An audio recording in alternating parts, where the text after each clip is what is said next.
over a prolonged period of time, they've shown studies that the boxer just getting jab, you may get jabbed in the top of your skull maybe.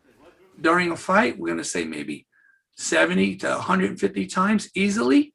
And don't forget all that training you went through. Well, every time you're getting tapped in the front of your skull, your brain is hitting the back of your skull.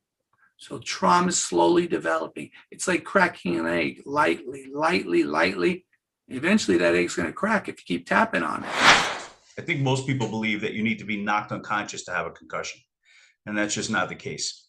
But we know that small, what they call mild traumatic brain injury or concussion affects thousands and thousands of people every month.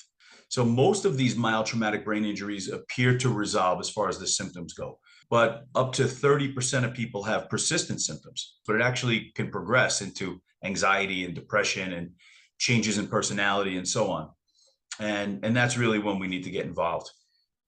The medical communities are stepping up with new diagnostic strategies and even more advanced research to detect post-concussive disorders. One protocol is identifying irregularities through Doppler blood flow in the retinal, basilar, and temporal arteries, and detecting asymmetry of the optic nerves with 3D ultrasound.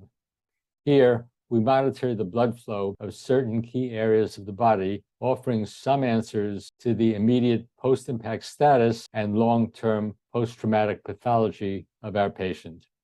This data also helps us with the possibility of detecting future disorders like cognitive decline, neurodegenerative issues, and the gut-brain axis. High honor student, never in trouble.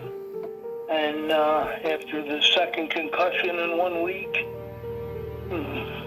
I turned not going to school, failing every course, and having a disdain for any authority, like a teacher, police officer, anything that was of authority. And I didn't know why, but I had anger issues, and that was not like me.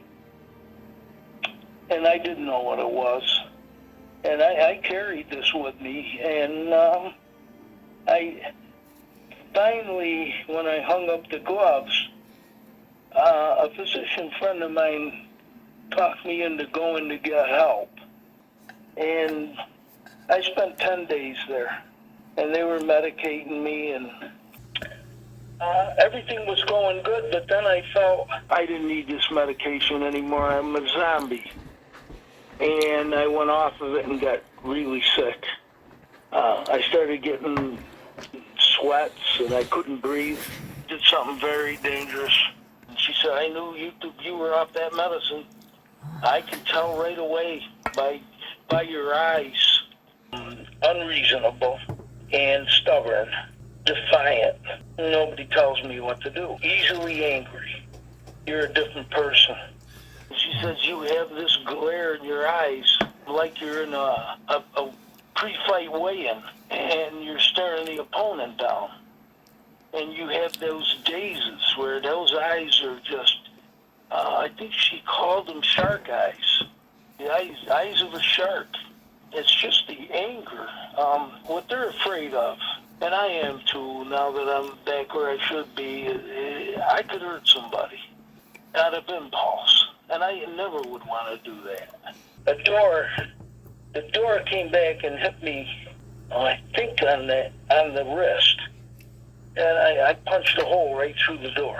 And punching a hole through a door, I mean, whoa, that's not reasonable now. And I know there's something wrong with me. I just can't get a handle on it. But I know there's something wrong. How much money is worth the rest of your life, the health of your life, and the burden that you put on your family? How much money do you want to make and trade it? There isn't any amount I would trade for being better. And if you circumvent proper concussion protocol, that's the big recipe for disaster. And again, it not only takes you down, but it takes your family along with you. Anyone suffering with concussions, listen to your corner. And your corner would be your physician, your parents, or perhaps your athletic trainer. Listen to these people adamantly, because they're going to get you through it, because you can't do it alone. And anyone suffering with brain injury, get the help. You cannot battle this alone.